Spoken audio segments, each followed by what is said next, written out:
inconsciemment, j'ai vu par exemple des femmes, des gens, détruire leur foyer parce que c'est que leur mari était trop bien pour elles. Elles se sont estimées, mais le gars là, il aurait mérité une meilleure femme que moi. Souvent, elle ne le dit pas. Mais le monsieur est tellement attentionné, tellement doux. Elle rejette un monsieur comme ça. Et puis, elle va être attirée par des bad boys.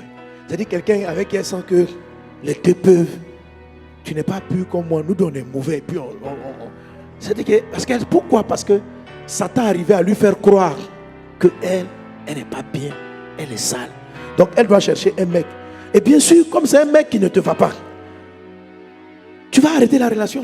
Parce qu'il est mauvais, il va te faire souffrir. Tu vas arrêter. Et donc elle se retrouve dans un cycle de fiançailles qui revient parce que Satan arrivait à lui faire croire intérieurement qu'elle ne mérite pas des gens trop bien. Délivre-nous du malin, c'est la prière où Dieu, dans sa grâce, rentre en toi et vient trouver le problème et l'arrache. Il l'arrache. Il fait une délivrance. Lui seul qui sonde les cœurs et les reins. Lui seul qui sait qu'est-ce qui est l'ivraie. Parce que l'ivraie est difficile à dissocier du blé. Lui seul qui sait toutes choses à la période de la moisson. Et c'est une saison de moisson dans laquelle tu es entré. Une saison où tu dois moissonner de l'abondance. Que Dieu dans sa grâce vienne te délivrer. Tu vas faire la prière, cette étape de la prière qui est l'étape numéro 9. Tu vas prier et tu vas dire, papa, tu sais la pensée ponéros qui est en moi, qui fait que pour le cas de Jabez, c'est le nom que sa maman lui a donné. C'était son identité. Il s'appelait douleur. Donc c'est son nom même là qui attire les malheurs dans sa vie. C'est son nom là qui attire les problèmes dans sa vie. Il a fallu qu'il dise non. On ne sait pas comment Dieu l'a exaucé, mais ce qu'on sait, c'est l'étude de prière qu'il a faite. Il a refusé cette identité. Il a refusé d'être un fils de malheur. Il a refusé d'être un fils de souffrance. Il a refusé cette limitation qu'on lui avait été donnée. Mais Satan était passé par la bouche de sa mère pour le ponérer. Donc, délivre-moi du malin, c'est délivre-moi de la douleur qu'on m'a attachée. Délivre-moi de cette sémence-là que j'ai reçue en moi qui me limite. Délivre-moi, délivre-moi. Je n'ai pas compris. Il y a des femmes, elles sont constamment attirées vers des hommes qui vont les tromper. Pourquoi? Parce qu'il y a une chose. On les a ponérés. Ta maman t'a dit, ma fille, les hommes fidèles, il n'y en a pas. Il n'y en a pas.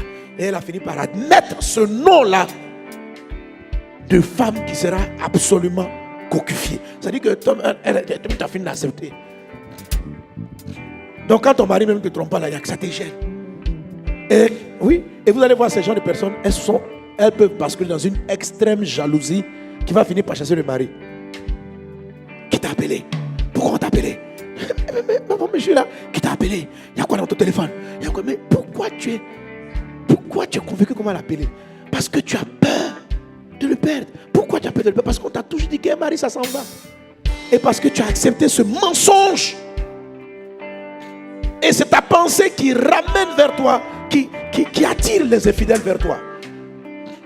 Et dès que tu découvres qu'il est fidèle, comme toi tu n'as pas envie de te marier avec, je m'en vais, je divorce. Je ne veux pas souffrir. Je ne veux pas souffrir comme ma mère a souffert. Mon papa, il avait 7 femmes dehors. Ce que ma mère a souffert, je ne veux pas souffrir. Mais en même temps que tu ne veux pas ça, en même temps que le ponéros s'est installé en toi, que tous les hommes sont comme ça. Oh, il t'arrive ce que tu crois. Il t'arrive ce que tu crois. C'est un mensonge. Ton mari, tu vas te donner un homme fidèle. Mais pour le moment, tu es en train de tourner en rond. Tu ne veux pas un infidèle, mais ton âme, le poney rose là, attire des gens infidèles. Ou même s'ils sont rentrés même fidèles dans votre relation. Tellement tu confesses que il y a qui dans ton téléphone? Qui t'a appelé? La fille là, pourquoi elle marche avec toi? Qu'est-ce qu'elle te veut? Jusqu'à elle, le monsieur dit, mais je n'ai rien fait. Tous les jours, tu es en train de me rappeler que, bon, même j'avais fait bien voir. Donc c'est toi-même qui l'as mené dans les bras d'autrui. Parce que tu es ponérisé, quelque chose. Donc tu vas dire à Jésus, délivre-moi du malin. Maintenant tu vas élever la voix et tu vas prier pour dire, Père, toi qui sondes les cœurs et les reins, toi qui sais ce qui a été semé. Dans Jabez, on l'a appelé douleur. Et c'est le nom qu'on lui a donné, le nom Japhet, qui amenait les malheurs à revenir de manière récurrente dans sa vie et à l'empêcher de passer des limitations.